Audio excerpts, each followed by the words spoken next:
गद्दीमा नबस्दैमा राज संस्था हटो भन्न मिल्ला र उहाँलाई भूतपूर्व राजा भनेर सम्मान गरिँदैछ। हामी उनीहरूलाई भूतपूर्व आतंककारी भनेर सम्मान गर्छौँ। भगवान श्रीराम पछाडिको श्री 5 ज्ञानेन्द्र मात्रै हो जसले राजगद्दीलाई सहजै रूपमा जनताले छोडिदेऊ भनेको भरमा छोडेर जाने। हेर्नुहोस्, राजा बाउ र गुरु कहिले पनि पूर्व हुँदैन। राज संस्था स्थापना भएको बेलामा चाहिँ मैले लड्डु खान पाउँला, मैले एउटा पोस्ट पाउँला अथवा सम्मान पाउँला भनेर पनि भनेको हुनसक्छ। राजा 81 सालभित्र सकिँदा नसकिँदै आउनुहुन्छ। त्यसमा म छाती खोलेर मैले नेसनलदेखि लिएर हरेक मिडियामा मैले यही बोल्ने गरेको छु र यही बोल्दैछु। यहाँ पनि आएन भने के गर्नु? आएन भने हजुर के गर्न सक्नुहुन्छ गर्नुहोस्। जन्मजात कैद हुनसक्छ। फेरि म तयार छु। तपाईँ मिडियामा भन्दै हुनुहुन्छ यो कुरा? बिल्कुलै। यी गनाउने नेताहरू छन्, भ्रष्टहरू छन्, यिनीहरूले फोहोर बनाएको बार बार बलात्कार गरेको देश हो यो, सतीले सरापेको होइन। अबको 10 देखि 15 वर्षभित्रमा नेपाल संसारकै शक्तिशाली राष्ट्र बन्छ। अन्यायले उपार्जन गरेको धन 10 वर्षभन्दा बढी टिक्दैन। प्रचण्डको हालत त्यही भएको छ, ओलीको हालत त्यही भएको छ। प्रचण्ड, ओली, माधव कुमार नेपाल, शेरबहादुर देउवा, यी भन्दा ठुला राक्षस यो देशको लागि अरू को हुन सक्छ? तपाईँ खतरनाक कुरा बोल्दै हुनुहुन्छ। अमेरिका र भारत रूपी मन्थराले है दिपेन्द्र रूपी कैकेयीलाई भड्काइसकेपछि राजदरबारमा त्यत्रो घटना घटेको र उनीहरूले ज्ञानेन्द्र सरकारलाई बचाउनुको औचित्य पनि यही हो कि नेपालमा पुनः राज संस्था नफर्कियोस्। नेपाली नेताहरूको स्वार्थ पैसा, उनीहरूको स्वार्थ यहाँ भएको सम्पत्ति र सम्पदा। 3 पटकसम्म यो देशको राजा बन्नुहुन्छ बन्नुहुन्छ बन्नुहुन्छ। महाराज सरकार श्री 5 ज्ञानेन्द्र वीर विक्रम शाहदेव राजा भइबक्सिन्छ। त्यसपछि को हुन्छ?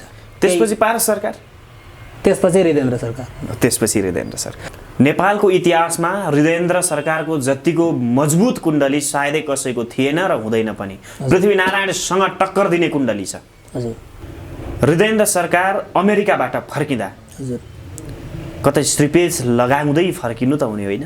हिमाली सरकारको बारेमा तपाईँको के छ रेडी? हेर्नु भएको छ कुण्डली? म उहाँको विषयमा म त्यति कुरा गर्न चाहन्न। हजुर सरी। ज्योतिषीय कारणले यो पनि छ कि यदि विश्वयुद्ध हुन्छ भने त्यो नेपालबाटै हुन्छ। अबको विश्वयुद्ध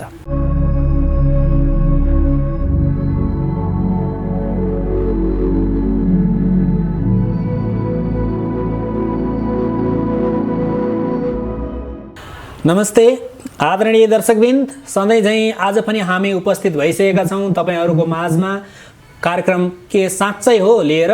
र यस कार्यक्रमलाई क्रिएटिभ खबरले चाहिँ तपाईँहरूको सामुन्ने ल्याइरहेको छ। त्यसैले हामी विनम्रतापूर्वक अनुरोध पनि गर्न चाहन्छौँ, हाम्रो भिडियोलाई सब्सक्राइब गर्नुहोला र यो भिडियोलाई अन्त्यसम्म हेरेर हामीलाई फिडब्याक र कमेन्टहरू दिनुहोला।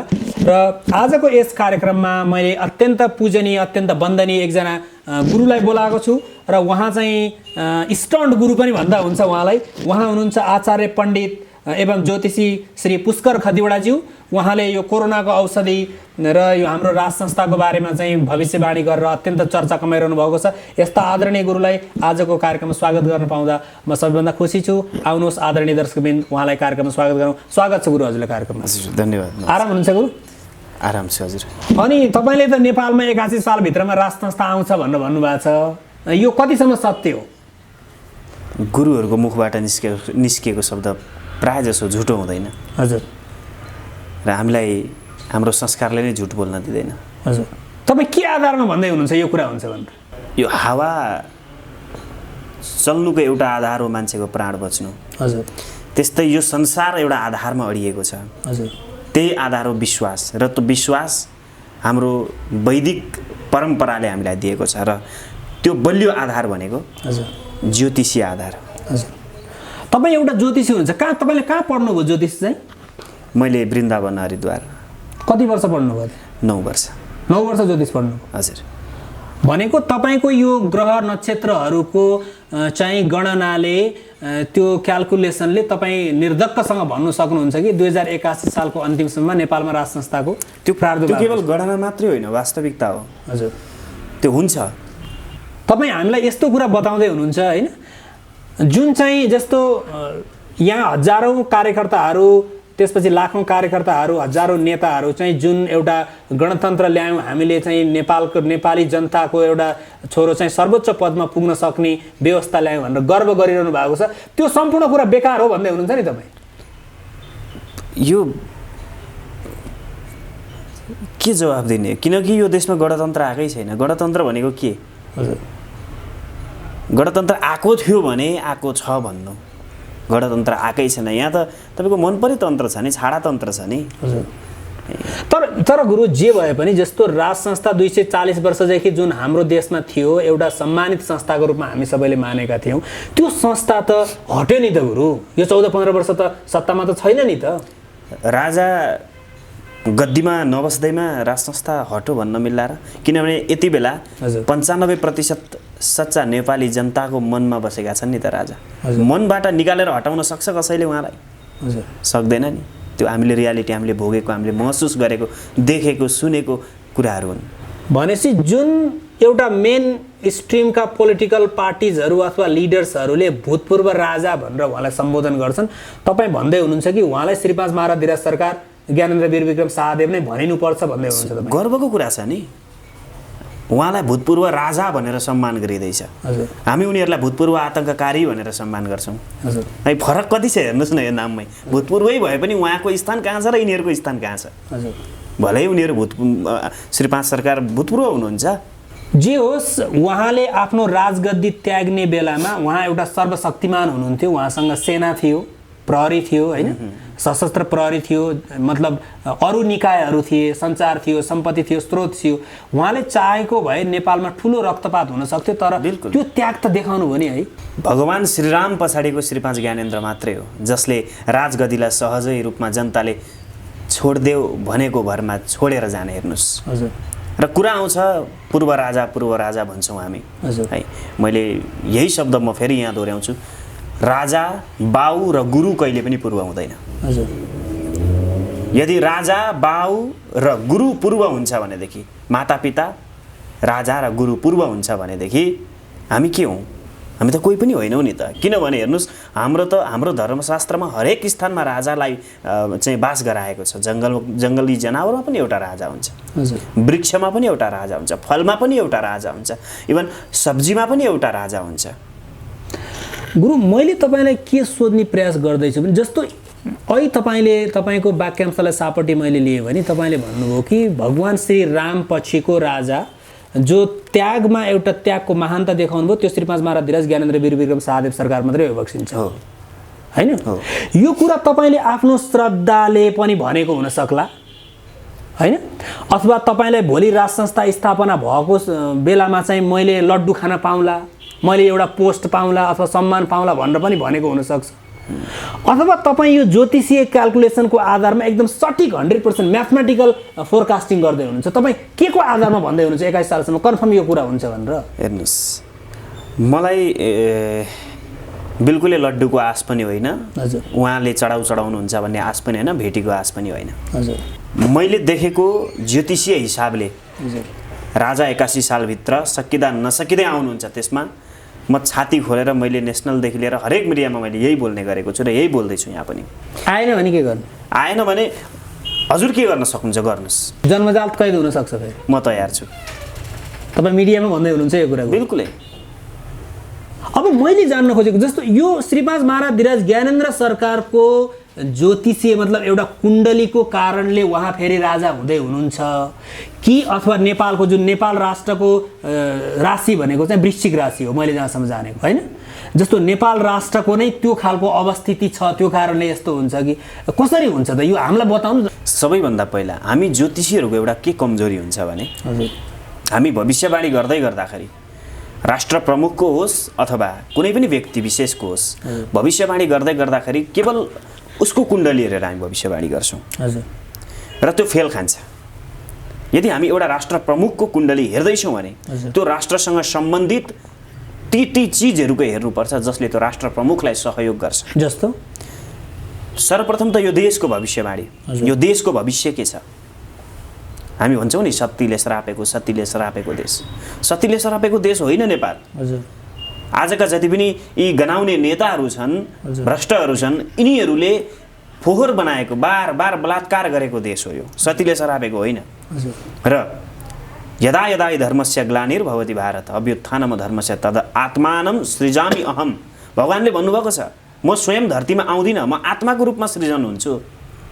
र त्यही सृजन श्री 5 ज्ञानेन्द्र सरकारको आत्मामा भएको छ, शरीरमा भएको छ र त्यही राम यो राम राज्य बनाउनको लागि आउँदैछ। यो कुरामा ढुक्क भए हुन्छ। र अर्को कुरा, आज जति पनि यो इन्टरभ्यू हेर्दै हुनुहुन्छ उहाँहरूले यो कुरा बुझ्नुपर्छ।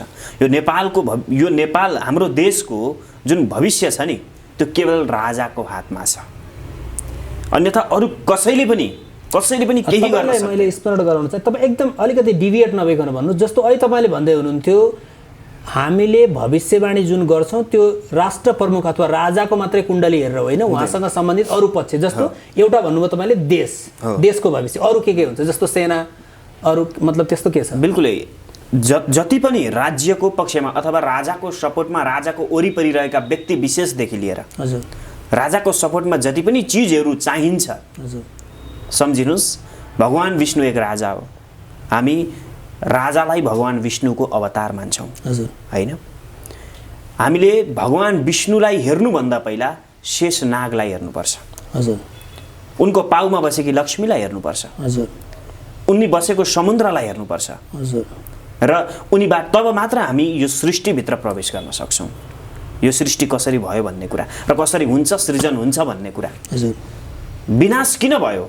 जब राजतन्त्र फ्यालिनुको कारणै यही हो कि मैले धेरैवटा मिडियामा यो भन्ने गरेको छु, अबको 10 देखि 15 वर्षभित्रमा नेपाल संसारकै शक्तिशाली राष्ट्र बन्छ। के आधारमा? ज्योतिषीय आधार।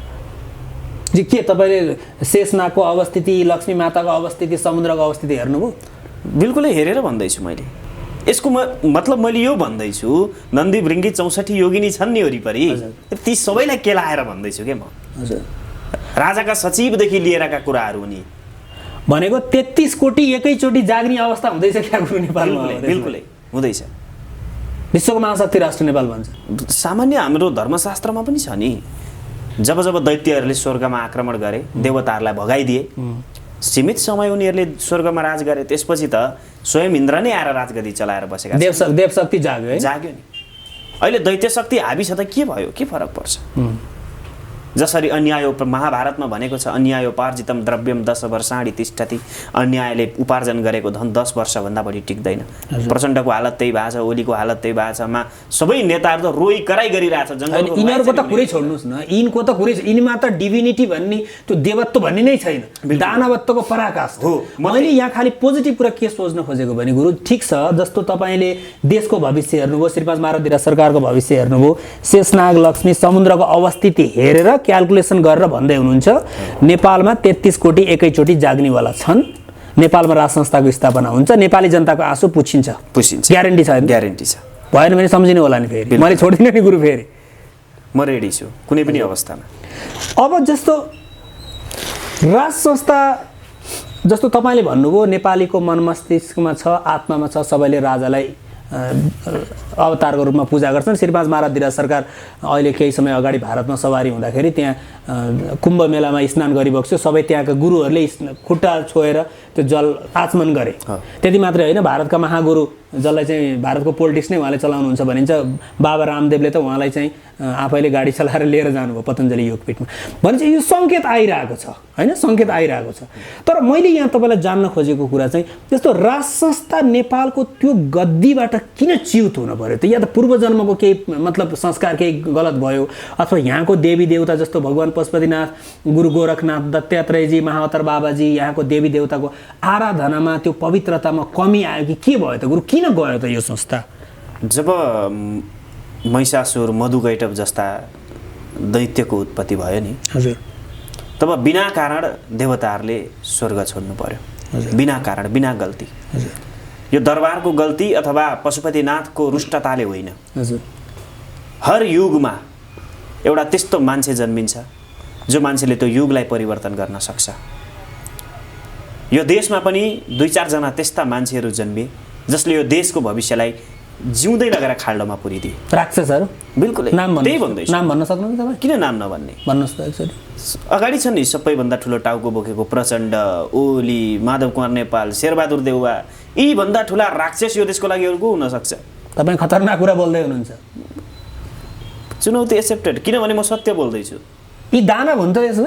त्यसमा शङ्कै छैन नि, प्रश्न गर्ने कुरै होइन, सिधा सिधा हुन्। पहिला गाई भएर छिरे, अहिले गधा भएर निस्किए। हेर्नुहोस् त, हजारौँ मान्छे मारे नि गुरु, मारे, लाखौँमा। हेर्नुहोस् त, लुटेको पैसा है नेपाली जनता यस्ता लुटेको पैसाले तपाईँको चाहिँ नि पहिला हेर्नुहोस्, म कोही कोही बेला बजारतिर जाँदा कुनै कुनै सुपर मार्केटतिर जान्छु, सुन्छु यहाँनिर प्रचण्डको लगानी छ, यहाँ यो नेताको लगानी छ, यहाँ यो नेताको लगानी छ, अनि म फरक छुट्याउँछु। म कम्युनिस्ट नेता होइन, कम्युनिस्ट नेता, सर्वहाराका नेता, कम्युनिस्ट। हेर्नुहोस् न, कम्युनिस्ट भन्न त मिल्दैन नि। अनि म सम्झिन्छु त्यति बेला जनतालाई बन्दुक तेर्साएर लुटे, अहिले त्यति बेला लुटेका पैसालाई तपाईँको चाहिँ नि ठुल्ठुला महल बनाएर, ठुल्ठुला सपिङ महल बनाएर तपाईँको ठगी लुटिराखेका छन् है।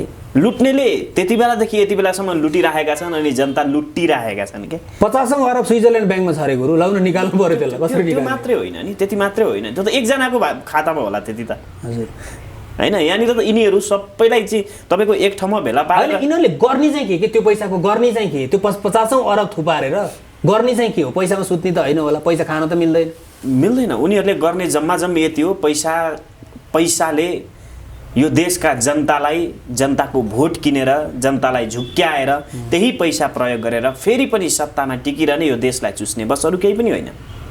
र अन्तिममा छोडेर जान्छन्, स्विस ब्याङ्कले खान्छ सबै पैसा। यिनीहरूको त जम्मी उद्देश्य यति नै त हो नि, राष्ट्रघातको पराकाष्ठा। यिनीहरू राष्ट्रघाती मात्रै नभन्ने क्या, यिनीहरू त धर्म छाडाहरू हुन्। यिनीहरू भनेको होली वाइन खाने, विदेशीको बिरिया खाने गति छाडाहरू हुन्। यिनीहरूको बारेमा के कुरा गर्ने? जिब्रोले भन्दा जिब्रो अपवित्र होला भन्ने डर होइन। त्यही त, जस्तो मैले अहिले तपाईँले भन्दै हुनुहुन्थ्यो, ठिक छ, यिनीहरू पापको पराकाष्ठमा डुबिरहेका छन् र राज संस्थामाथि र राज संस्थामाथि सम्मान गर्ने सम्पूर्ण हामी नेपाली जनतामाथि कुठाराघात भएको छ। मैले अहिले भने नि, जस्तो पशुपतिनाथ गुरु गोरक्षनाथको आराधनामा, जस्तो हाम्रो 2058 साल जेठ 19 गतेकै घटनामा जुन घटना घट्यो, त्यो दिन मैले जाने अनुसार, म अथेन्टिक छैन, मलाई थाहा छैन यो कुरा, एकदम म विनम्रतापूर्वक प्रार्थना गर्छु, त्यो दिन एकादशीको तिथि सुरु भइसकेको थियो र राज संस्थाभित्र चाहिँ तपाईँको मासु र रक्सीको पार्टी चलिरहेको थियो। हिन्दू राजाले जो वैदिक धर्म अनुसार राजगद्दीमा बसेको हुन्छ, त्यो राज संस्थाभित्र यस्ता कर्म गर्नुहुन्छ गुरु? एकादशीको दिन रक्सी र वाइनको पार्टी गर्न, मासुको पार्टी गर्नुहुन्छ त? त्यो गल्ती भएको होइन? तपाईँ के भन्नु? यो एउटा सानो इतिहास छ यसमा पनि। हजुर, विदेशीको परियोजना, त्यसमा राजदरबारभित्र, र विशेष गरेर म त सिधा भन्छु नेपाली सेना, हजुर, यिनीहरूको मिलेमत्वमा। हजुर, किनभने त्यहाँबाट त 500-600 जना नेपाली सेना हुन्थे है, र त्यति बेलाका जो सेनापति हुनुहुन्थ्यो, दरबारभित्र हुनुहुन्थ्यो, उहाँले यो अभिव्यक्ति पनि दिनुभएको थियो कि दरबारको सुरक्षा गर्ने सेनाको मात्रै अभिभारा होइन। उहाँले दिनुभएको अभिव्यक्ति छ, मैले यो सुनेको छु। मतलब यो त प्री प्लानिङ छ, त्यो भित्र के भयो भन्ने कुरा त कसैलाई केही थाहा छैन। बाहिर जुन कुरा पक्नुहोस्, म यसलाई अझै खोतल्छु, किनकि यो कोही पनि अहिलेसम्म मिडियामा बोल्न सकेको छैन कि यो केसको बारेमा। मैले भन्न खोजेको, जस्तो 2058 जेठ 19 मा तत्कालीन महाराज धिराज सरकार वीरेन्द्र र दिपेन्द्र सरकार जानुभयो, धीरेन्द्र सरकार जानुभयो। त्यसपछि ज्ञानेन्द्र सरकारको परिवारको कुनै पनि सदस्यको मृत्यु नभएको कारणले, त्यसपछि उहाँ राजगद्दीमा सवारी भएको कारणले यसको पछाडि ज्ञानेन्द्र सरकारको हात छ भन्नेहरूको एउटा जमात छ, जुन तत्कालीन त्यो बेलामा हामीले जुन अनुसन्धान समिति बनायौँ त्यसले पनि होइन भनेर प्रमाणित गर्यो। त्यसपछि अहिलेसम्म निरन्तर रूपमा जति पनि त्यसको साक्षी हुनुहुन्थे, उहाँहरूले के भनिरहनु भएको छ भने हत्याको पछाडिको जिम्मेदारी चाहिँ दिपेन्द्र सरकार नै भइबक्सिन्थ्यो र ज्ञानेन्द्र सरकारको यसमा हात छैन भनेर अहिलेसम्म भनिरहनु भएको छ। अब मैले यसलाई तपाईँको हिस्टोरिकली, अहिले जुन तपाईँलाई रामको कुरा जोड्नु पनि, भगवान् श्री रामको, त्यस्तो भगवान् श्री रामलाई वनवास पठाउने बेलामा भरत र शत्रुघ्नको कुनै हात थियो गुरु? थिएन नि, थिएन होइन। उहाँहरू मामा घर जानु भएको थियो, सबैभन्दा त्यो प्रपञ्च रचियो, मन्थराको थियो, मन्थराको हात थियो। त्यसपछि राम र लक्ष्मण वनवास जानुभयो, तर दोष भरतलाई आयो नि, होइन? भने जस्तै सारा संसारले, मिडियाले जनतालाई चाहिँ बुझेर नबुझेर ज्ञानेन्द्र सरकारको हात छ भने पनि ज्ञानेन्द्र सरकार र उहाँको परिवार पूर्ण रूपमा एकदम निष्कलङ्क पनि त हुन सक्दैन, हुन सक्छ नि त्यो कुरा। एकदम टपिकमा हजुर भित्र छिर्नुभयो। किन छिर्नुभयो भने हेर्नुहोस्, अमेरिका र भारत रूपी मन्थराले हजुर है दिपेन्द्र रूपी कैकेयीलाई भड्काइसकेपछि हजुर राजदरबारमा त्यत्रो घटना घटेको। नरसंहार हो। अमेरिकाले चाहँदैन थियो सम्पूर्ण राजपरिवारलाई मारौँ भन्ने, तर भारतले चाहन्थ्यो मारौँ भन्ने, किनभने खम्बा विद्रोहदेखिका कुराहरू आउँछन्, यसमा ठुलो इतिहास छ, कहानी छ होइन। र त्यही सही समय, यही सही समय हो भनेर ज्ञानेन्द्र सरकार बाहिर निस्किएको बेलामा, हजुर, जति बेला ज्ञानेन्द्र सरकार बाहिर निस्किनु भएको थियो है, तपाईँको चाहिँ नि यता दिपेन्द्र कोप भवनमा बसेर चाहिँ प्लानिङ गरिराखेका थिए कहीले जस्तो होइन, किनभने मन्त्रालय त आगो लगाइदिएको छ नि त। विस्फोट भयो र उनीहरूले ज्ञानेन्द्र सरकारलाई बचाउनुको औचित्य पनि यही हो कि नेपालमा पुनः राज संस्था नफर्कियोस्। र यदि ज्ञानेन्द्र सरकार बाँच्नु भयो भने सम्पूर्ण दोष जति ज्ञानेन्द्र सरकारको थाप्लोमा हामी लगाउन सक्छौँ र जनताले विश्वास गर्छन्। भनेको CIA को प्री प्लान थियो, CIA र र त्यसमा डाउटै छैन। भनेको अमेरिकनहरूलाई धर्म प्रचार गर्नु छ होइन, इन्डियालाई चाहिँ नेपाललाई कब्जा गर्नु होइन, यिनीहरूको रणनीति प्रष्ट बुझिया छ। त्यति मात्र, यसलाई कुनै हालतमा नेपाललाई र इन्डियामा गाब्नु छ। अमेरिकनलाई यहाँको धर्म संस्कृतिको साथसाथमा यहाँ भएका अमूल्य रत्नहरू लिएर जानु छ। युरेनियम चाहियो, बस युरेनियम चाहिएको छ, यहाँ तपाईँको हिरा चाहिएको छ, चाहिँ तपाईँको यहाँ अनेक खानीहरू छन् होइन, संसारको सबैभन्दा महँगो एलेक्जेन्डर जस्ता चाहिँ हिराहरू छन् यहाँनिर। तपाईँको त्यस्तो चिजहरू अमेरिकाले लिएर जानु छ। त्यो भएको कारणले अमेरिकाले यो प्लानिङ गर्यो। राजा हुँदा त्यो सम्भव थिएन। राजा, किनभने राजा भनेको त अभिभावक हुन् नि त, यो देश राजाले बनाएको हो, कुनै पनि नेताहरूले बनाएको होइन। र यो देशको माया राजाहरूलाई जति अरूलाई हामीलाई पनि छैन होला सायदै म भन्छु। र राजाले देश बेच्दैनन् हैन, तपाईले भन्नु कदाचित बेच्दैनन्। यदि म यो कुरा पनि म तपाईँलाई खुलाइदिन्छु, यदि राजाले, ज्ञानेन्द्र सरकारले राजा हुन चाहने हो भने आज पनि भारतले भुटानको मोडालिटीमा बस भनेर भनिरहेको छ। उहाँले आउन मान्नु भएको छैन, यो जनताले बुझ्नुपर्छ, जरुरी छ। अथवा यसरी पनि त जस्टिफाई गर्न सकिएन गुरु, जस्तो राज संस्था गएपछि गुठी विधेयक आयो, यहाँ MCC आउँदैछ होइन, त्यसपछि खुल्लेआम धर्म प्रचार भइरहेको छ, नागरिकता विधेयक पास भयो, धन्न अदालतले रोकिदिएको कारणले छ। भनेको नागरिकता विधेयक पास गर्नुको पछाडि भारतको ठुलो स्वार्थ छ, गुठी विधेयक आउनुको पछाडि क्रिस्चियनहरूको ठुलो स्वार्थ छ होइन, जम्मा जम्मी उनीहरूकै स्वार्थ हो। यिनीहरूको खेल भनेको जसरी हुन्छ राज संस्था सिद्ध। नेपाली नेताहरूको स्वार्थ पैसा, उनीहरूको स्वार्थ यहाँ भएको सम्पत्ति र सम्पदा, बस होइन। नेताहरूको बारेमा त तपाईँलाई भनिसक्नुभयो, दानवताको पराकाष्ठ छ, त्यो कुरै नगरौँ, अपवित्रता किन जिब्रोमा ल्याउने। मैले अब भन्न खोजेँ गुरु, जस्तो राष्ट्र बचाउने भए राज संस्था फिर्ता गर्ने कसरी? दिन पनि 12 घण्टाको हुन्छ, रात पनि 12 घण्टाको हुन्छ। हजुर, हामीले बल गरेर 12 घण्टाको रातलाई 6 घण्टामा परिवर्तन गर्न सक्दैनौँ, त्यो प्रकृतिको खिलाफमा हुन्छ। त्यो सही समय आउँदैछ, सम्पूर्ण नेपालीले धैर्य गरेर बस्नुपर्ने समय हो यो। किनभने बल्ने निब्ने बेलाको दियो हुरुक्क बल्छ, एकचोटि हुरुर बल्छ कि तेल सकिन्छ नि जब बातीमा, अनि त्यो बाती मात्रै हुरुर बल्छ एकचोटि, झ्याप्प निप्छ, त्यो अवस्थामा पुगिसकेको छ। हजुर, अथवा तपाईँ यस्तो भन्दै हुनुहुन्छ, जस्तो एउटा श्लोक छ, मैले गलत तरिकाले भन्यो भने मलाई सुधार गर्नु होला, ग्रहाधीनश्च सर्वजगत मन्त्राधीनश्च देवता होइन, त्यो समय आउनेछ, त्यो काम आफै हुनेछ। दैवाधीनम जगत सर्व मन्त्राधीनम च देवता। यो संसार भनेको हेर्नुहोस्, हामीले संसारको कुरामा नजाउँ, हामी जुन टपिकभित्र छौँ त्यही भित्र कुरा गरौँ। दरबारभित्रको कुरो आउँछ, धेरैजनाले प्रश्न गर्नुहुन्छ, राजा त हुन्छन् तर राजा को हुने होइन? ज्ञानेन्द्र सरकार हुने, किनभने ज्ञानेन्द्र सरकारको यही ललाटमै लिखित छ कि उहाँ 3 पटकसम्म यो देशको राजा बन्नुहुन्छ बन्नुहुन्छ बन्नुहुन्छ। त्यो कुनै पनि भावीले मेटेर नमेटिने त्यो लेखिएको छापिएको चिज, उहाँसँग पूर्वजन्मको त्यस्तो संस्कार छ राजा बन्ने छ। सम्झिनुहोस् न, एउटा तपाईँको सामान्य सचिव अथवा भनौँ न अहिलेका विशेष गरेर यो गणतन्त्रका जति पनि सचिवहरू भए अथवा सामान्य पिउनहरू भए है, एउटा सरकारी कार्यालयमा काम गर्ने, उनीहरूको तपाईँको चाहिँ अहिले हैसियत हेर्नुहोस् त, उनीहरूको अवस्था हेर्नुहोस् त। त्यति बेला त त्यो सुख, त्यो सुविधा त राजाहरूले पनि भोग गरेका थिएनन्। राजा महेन्द्रले गाउँ गाउँमा गएर, घर घरमा गएर, को गरिब भोको छ, यदि मलाई एउटा सडकमा सुतेको व्यक्तिको दुःख बुझ्नु छ भने मैले पनि एक रात त्यहीसँग त्यसरी नै त्यो सडकमा सुत्नुपर्छ, तब मात्र मलाई थाहा हुन्छ कि पीडा कति छ त्यसमा भनेर। यदि मलाई भोकको महसुस हुनु छ भने मैले एक साक नखाइकन एक दिनभरि बसेँ भने ठिक छ। मलाई जस्तो नेपालका राजाहरूको सन्दर्भमा कुरा गर्दा नेपालभित्रको जनतासँग घुलमिल हुनेको त कुरै छोड्नुहोस्, जस्तो भारतमा जाँदाखेरि भारतको गणतन्त्र दिवसको बेलामा हाम्रो वीरेन्द्र सरकारलाई त्यहाँ भएको सम्मान, महेन्द्र सरकार अमेरिकामा युकेमा जाँदाखेरि त्यहाँ भएको सम्मान हेर्नुहोस् त। आज यी नेतालाई कसले गन्छ भने सुन्नुहोस् न, यी फटाहरूसँग त राजाको तुलना गर्नै मिल्दैन नि, गर्नै मिल्दैन। यी कहाँको जुन कहाँको जुग्नु भन्छ नि, बस होइन, कहाँको जुन के हो राजाको अगाडि यिनीहरूको अगाडि राजाको हामी डिबेट गरिराखेका छौँ, कुरा गरिराखेका छौँ, होइन, वार्तालाप गरिरहेछौँ।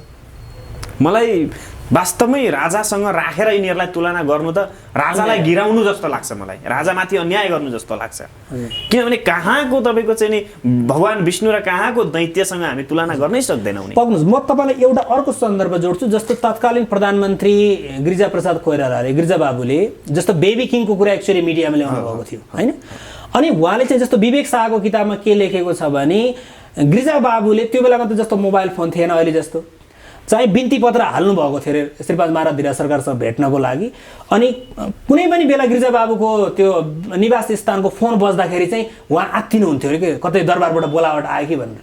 भनेको उहाँलाई पनि राजासँग भेट्नको लागि त्यस्तो आतुरता थियो।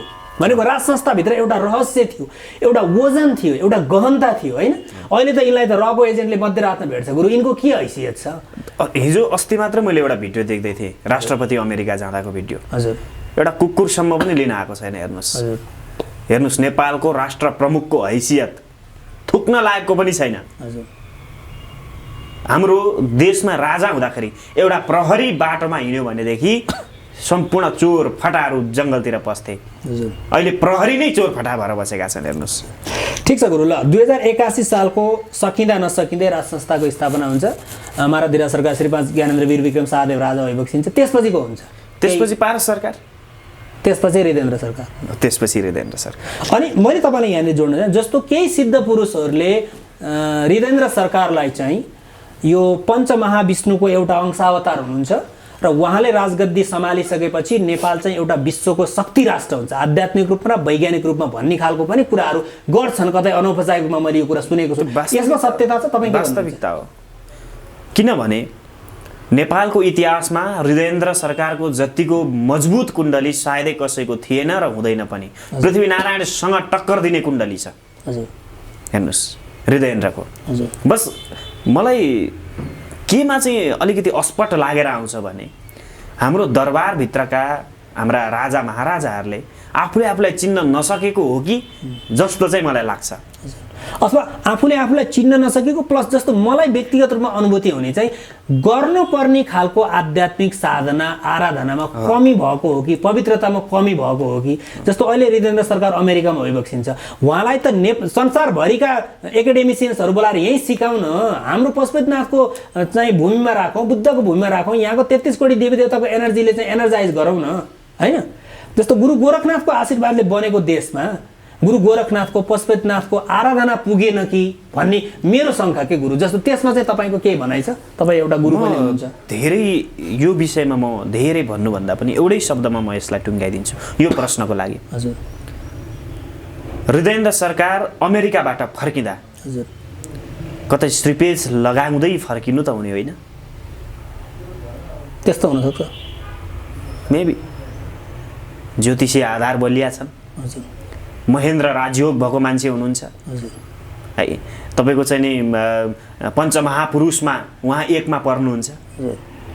उहाँको कुण्डलीमा कुनै तुस छैन, कुनै कमजोरी छैन र नेपालको कुण्डलीसँग उहाँको कुण्डली जुधाएर हेर्दाखेरि धेरै लामो समयसम्म उहाँले राज गर्नुहुन्छ र उहाँको हृदयेन्द्र सरकारको राजमा यो देश राजा पृथुको जस्तो बन्छ र श्रीरामको जस्तो बन्छ। यो देश राम राज्यको सुरुवात हुन्छ। जस्तो अहिले तपाईँले एक ठाउँमा भन्नुभएको छ हृदयेन्द्र सरकारको कुण्डली चाहिँ पृथ्वीनारायण शाहको कुण्डली भन्दा कम छैन। पृथ्वीनारायण शाहलाई तपाईँलाई स्मरण छ हाम्रो गुरु गोरखनाथको आशीर्वाद प्राप्त भएको थियो र उहाँ दुर्गा सप्तशतीको ठुलो साधक हुनुहुन्थ्यो, होइन। विशेष गरेर उहाँ हुनुहुन्थ्यो तपाईँको चाहिँ नि दुर्गा सप्तशतीको पनि बीजाक्षरी मन्त्र उहाँ बीजाक्षरी मन्त्रको उहाँ एकदम धेरै साधना गर्नुहुन्थ्यो र सिद्धकुञ्जिका स्तोत्रलाई उहाँले सिद्धि गर्नुभएको थियो। चामुण्डा मन्त्र र सिद्धकुञ्जीका यस्तो त सिद्ध पुरुष हुनुहुन्थ्यो। हो यो कुरा चाहिँ हाम्रो राज संस्थाका परिवारहरूले सदस्यहरूले जस्तो हिमानी सरकार भइबक्सिन्छ, पारा सरकार भइबक्सिन्छ, यसलाई चाहिँ अलिकति साध्न पर्ने हो कि जस्तो अमेरिका जानु भएको छ सरकार होइन आवश्यकता छ, त्यो हामीले पनि महसुस गरेको कुरा हो। एज अ गुरु मैले पनि आफूले पर्सनली रूपमा मैले पनि फिल गरेको कुरा हो त्यो। किनभने एउटा देशलाई चलाउन त्यो सामान्य शक्तिको चाहिँ क्षमता हिम्मत हुँदैन। अथवा कमसेकम नेपाल जस्तो देश जो क्रिटिकल्ली इन्डिया र चाइना जस्तो देशको बिचमा छन्, त्यो भन्दा पनि नेमुनिना पालिते एउटा तन्त्रले बाँधेको देश हो यो। ने नाम गरेको ऋषिले पालन गरेको कारणले गर्दा यो देशको नाम नेपाल भएको हो। ने नाम गरेको ऋषिले तन्त्रले बाँधेको देश हो यो। जबकि यो पशुपति क्षेत्रमा, पाशुपत क्षेत्रमा तपाईको कुनै पनि गलत क्रियाकलाप हुनुभन्दा पहिला नै त्यो कार्यहरू तोडिन्छ। र मलाई जहाँसम्म लाग्छ, अघि जुन प्रसङ्ग तपाईँले जोड्नुभयो, मलाई थोरै त्यसमा खुल्न पनि अलिकति मन लागेको छैन। छन त राजा वीरेन्द्रको दरबारमा मदिरा र मांसको पार्टी हुँदै थियो। हुनसक्छ, किनभने बिना कारण त तपाईँको चाहिँ नि हावाहुरी पनि आउँदैन, मौसम चल्नु पर्यो नि, मौसम आउनु पर्यो। यदि बेमौसममै तपाईँको चाहिँ नि हावाहुरी चल्दैछ भने पक्कै पनि त्यसमा केही कमी कमजोरी छ, त्यो कुरा बुझ्नु पर्यो। र यो बेमौसमी चाहिँ हुन्डरीले उडाएर लिएर गयो, भाँचिएको रुख फेरि पलाएर एउटा फल दिने रुख बन्न लागेको छ। नेपाली जनताहरूले, मेरा दाजुभाइ आमा बुवाहरूले त्यो फललाई जगेर्ना गर्ने र त्यो फल फलुन्जेलको प्रतीक्षा गर्ने चिचिरा लागिसक्यो, त्यो हुर्किसक्यो। अब त्यसलाई पाक्न दिनुहोस्, बस केही समय प्रतीक्षा गर्नुहोस्, 2-4 महिना 1-2 वर्ष प्रतीक्षा गर्नुहोस्। जस्तो गुरु अहिले तपाईँले भगवान पशुपतिनाथको कुरा उठाउनु भयो होइन। तन्त्रशास्त्रमा अथवा तन्त्रका ज्ञाताहरूले के भन्छन् भने भगवान पशुपतिनाथको प्राङ्गणमा 1000 सिद्ध पुरुषहरू हिँडिरहेका हुन्छन्। त्यो देख्न सक्नुपर्छ, साधना पवित्रताले मात्रै त्यो देख्न सकिन्छ। वास्तविकता नवनाथले 24 घण्टा चक्कर लगाइरहेको हुन्छन्, केही अनिष्ट हुन्छ कि भनेर। भने यस्तो मतलब जस्तो अहिले तपाईँले भन्नुभयो नि, तन्त्र र मन्त्र शक्तिले बाँधेर बनेको देशमा त्यो शक्तिको आराधना, त्यो पवित्रता मेन्टेन नगरेको कारणले, भोग विलासमा लागेको कारणले पशुपतिनाथ र गोरखनाथ 33 कोटी देवी देवताले हल्का झलक देखाइदिनु भयो उहाँहरूलाई। यो लाइन होइन नि, यसरी जानुपर्छ भनेर।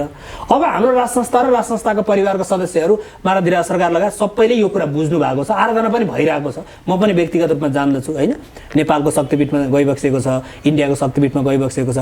भनेपछि यो सबै पुण्यले, जस्तो तपाईँले भनेअनुसार ग्रहले, ज्योतिषीय उनले होइन, त्यसपछि तन्त्रले, मन्त्रले, आशीर्वादले, ईश्वरको इच्छाले हामी सबै अब फेरि त्यो सुनौलो दिशातर्फ जाँदैछौँ। भइसक्यौँ, त्यसलाई पक्रिन मात्रै बाँकी छ। हजुर, त्यसलाई हामीले आफ्नो आँखाले देख्न मात्रै बाँकी छ।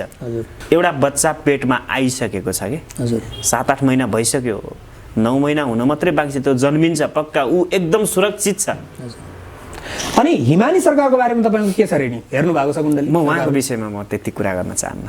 हजुर, सरी। उहाँमा पनि त्यो देवीको एउटा स्वरूप देखिन्छ भन्नुहुन्छ होइन, मैले त व्यक्तिगत रूपमा भेटेको छैन।